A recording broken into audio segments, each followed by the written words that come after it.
This episode has been brought to you by JustNForm.com. If you're tired of being censored, tired of having your data stolen and sold, go to JustNForm.com, a social media site where all voices are welcome. So the other day, Alexandria Ocasio-Cortez came under a lot of fire. I guess that's pretty much every day of the week now from the right and the establishment left, but she came under a considerable amount of fire from both sides of the establishment because of her comments regarding the marginal tax rate needing to be 70%. And I actually agree with her. And for those of you who think that she is wrong or think that she is insane for saying that, one, probably don't understand what marginal tax rate is. Two, you're rich as hell and it affects you. And by the way, when I say rich as hell, I mean you have to be rich as hell for a marginal tax rate to affect you. Three, you've probably been exposed to propaganda that was created to make you think that you're going to be super rich one day as well, and it'll affect you too. But chances are it won't. And if you're upset because you want to pay, or you're being asked to pay your fair share, while middle class have been paying more than their fair share. While mind you, the super rich can afford accountants and tax preparers that ultimately make it so that they end up paying nothing in taxes when it's all said and done. I believe it was Warren Buffett who said, "My secretary paid more taxes than I did last year." That's not right. So Fox News was one of the primary people trying to attack Alexandria Ocasio-Cortez over her comments about the 70% marginal tax rate, basically saying, "Oh, you're taking our money away. You're taking money away from the middle class and redistributing wealth," and blah, blah, the whole propaganda spill about rich people always being the victims on Fox News. But what can we expect from a Murdoch-funded, Koch brothers-funded network? Much to Fox News' chagrin, however, despite the fact they constantly cover Alexandria Ocasio-Cortez and constantly attack Alexandria Ocasio-Cortez and try to call her a socialist/communist, they insult her intelligence regularly. It turns out that they may actually be insulting the intelligence of their viewers as well because Fox News viewers agree with them. And guess what? This isn't a CNN poll or an MSNBC poll about Fox News viewers or from conservatives in a specific demographic. This is a Fox News poll that was done by Fox News saying that voters favor taxing the wealthy and increasing domestic spending. What?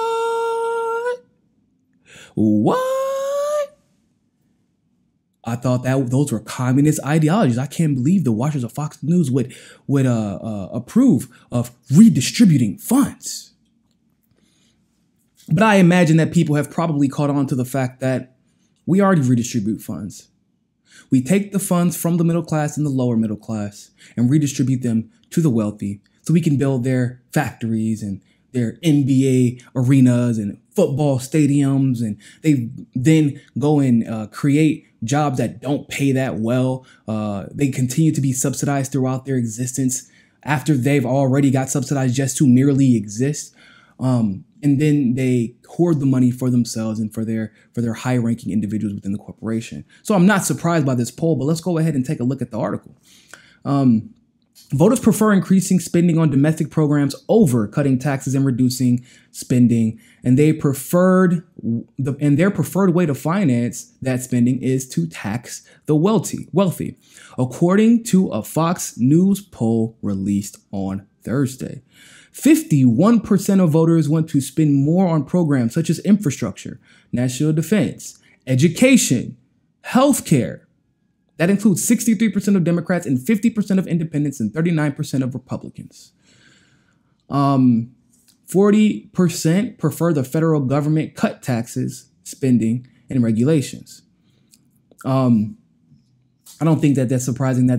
I'm all for the federal government cutting taxes as well on the lower middle class and the middle class because what we already pay too much out of our paychecks just for it to go to the rich and to go for go to congressmen and senators who aren't even there representing our interests. We have no idea what they're doing half the time, especially when it comes to things like net neutrality or healthcare bills or bills to fund war. Those bills aren't even being written by the Congress people or their staff. It's being written by the corporate lobbyists and then getting passed down to say, hey, we give you this money or we gave you this money during your campaign season. We continue to give you money and incentives on the back end. If you want to continue to make money, this is how you're going to do it, by passing this legislation that we give you. Or if you don't pass it, we will go ahead and fund your competitor, and we will make sure that you are primary. Whenever Tulsi Gabbard decided to stop taking corporate money back in 2015, 2016, they immediately decided to run, I believe it was 10 or 11 candidates against her, and then removed all her funding from not just, obviously she turned down the corporate money, but the Democratic Party itself that's funded by mainly corporate interests also stopped giving her money. So that lets you know how powerful lobbying interests are. But they don't do what they're supposed to do with the money that we give them every year in taxes. So I'm not surprised that people want to cut federal tax spending.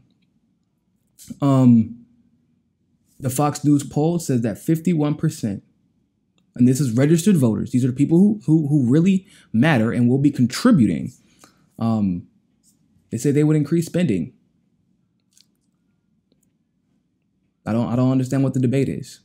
Let's continue. At the same time, there is broad support for increasing taxes on the wealthiest families. Voters support tax increases on families that make over $10 million annually by a 46-point margin. 70% favor the 24% proposal. 70% favor the marginal tax or just overall tax increases on families making over $10 million a year. 24% oppose, which is peculiar to me, by the way, because somewhere in that 24%, people just got to be like, they don't care about their own interests, or they make enough money that they believe that one day they will be on the wrong side of that spending, or they just don't care and they see it as redistribution of wealth, or they think that they would be the ones hurt because they don't understand how the plan actually works. And out of those 70%, they also support a hike on those making over $1 million a year, 65% to 29%. So this is what Alexandria Ocasio-Cortez proposed is not only rational and logical, not has it only been historically proven to work, but this is actually what people want to see. And I'm going to explain to you why in a second, why it's so important that we actually really consider a 70% marginal tax rate on the super uber rich. There is less support for a broader tax increase, of course, because $250,000 really isn't that much, unfortunately, nowadays. And when I say that, I mean, because you have to think, if you're making $250,000 in California or even New York or any type of metropolitan area, you're actually still not considered. I think you may be considered upper middle class, but if they increase taxes on you, especially in states where you're already getting hit with heavy state taxes and heavy federal taxes, and if you're in New York, you're going to be hit with village taxes as well, and amongst a plethora of other different types of taxes, then you know that $250,000 can turn into $145,000 really, really fast. Plus, your daily to weekly to monthly expenses. So I get it. $250,000 isn't that much money to somebody who's in the middle class. It's before taxes, after, because they know what happens to it after taxes. So both lower and higher income households favor raising taxes on millionaires. Interesting. But the views split when it comes to increase on families making over $250,000. You know why the views split? Because income inequality is really at its highest. The majority, overall, more voters disapprove than approve of leaving the tax rates as they are for everyone. So 50% of voters already disapprove with the current tax rate, which also, once again, this is a Fox News poll, right? So many of these people are Trump supporters or Trump voters, and these are registered voters. There's a sentiment online that people have started to believe that this bill has been good for the lower middle class and the poor, but it hasn't. These taxes aren't really good for the lower middle class. Actually, they end up spending their money and the rich end up keeping more money. And those restrictions that allow the rich to continue to make more money under the current tax code has basically been set in stone by the Republican legislature, while any small benefit that the lower middle class or the poor people were getting from his spending bills were only temporary and didn't last long term. Small businesses were also hurt pretty bad by this. So I want to explain really fast what the 70% tax rate is and why it's so important. So the 70% marginal tax rate basically says that after your 10 millionth dollar, you will be taxed at 70%. Why is that? Well, because let's be honest, anything over 10 million a year, are you actually getting that money in a moral and ethical way? Right? And in fact, are you not incentivized, especially if you get to subsidize your income so much and deduct your income so much that you don't end up paying taxes? Why would you be incentivized to like do something like pay your workers, give them health care, take care of them, offer different incentives for them in programs? Now, the reason I say that is because, well, after $10 million, if you're only going to tax me at 20% and I know I can get like 17 of that subsidized, I'm going to give my corporate corporate leadership, the VPs, CEOs, COOs, presidents, they are going to get ridiculously fat bonuses rather than pay workers. Now, some of you may ask me, how do we know that they would pay workers instead of just keeping the little 30% that they get?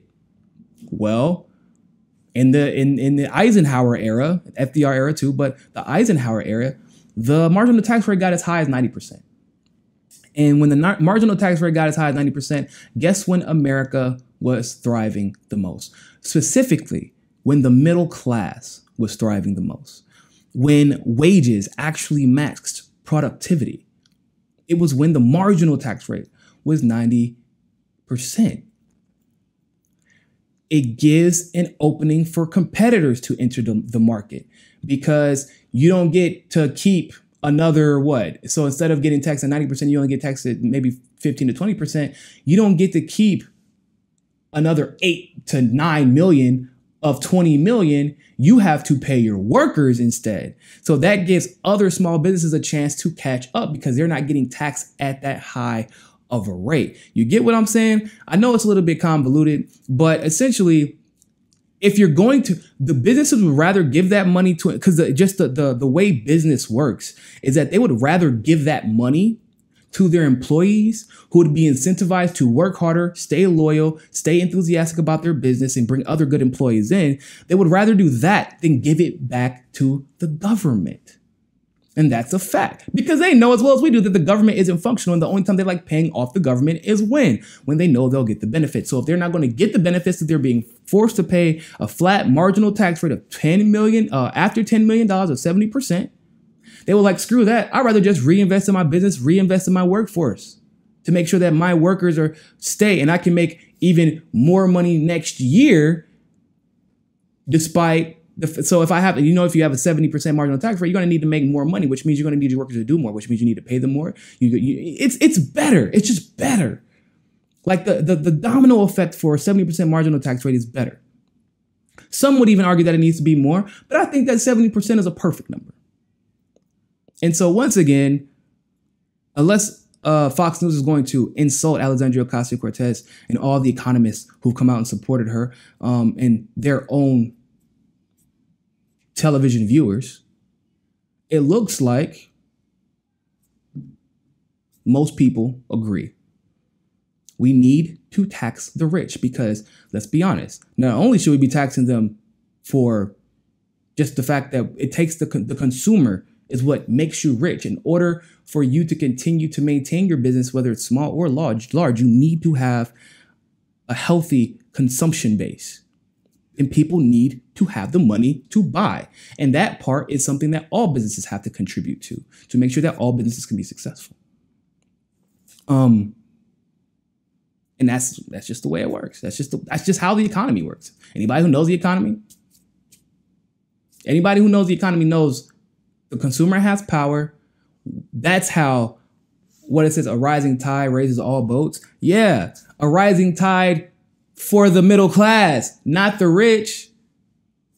Because you can have a rising tide, quote unquote, raising all boats, but what if they're at the top of this? What if they're at the top of the tsunami like here, and we at the base of the tsunami? If you're at the top of the tsunami, you don't get hit by the tsunami. The base of the tsunami gets hit by the tsunami. That's all I'm saying. So I'd love to hear your thoughts about this. Make sure you leave a comment, like the video, and share it as well. Thanks for watching that segment of Mi Casa es Su Casa. You can donate to our Patreon and keep helping the network grow by clicking on the link in the description below. And also, make sure you join us at JustNForm.com.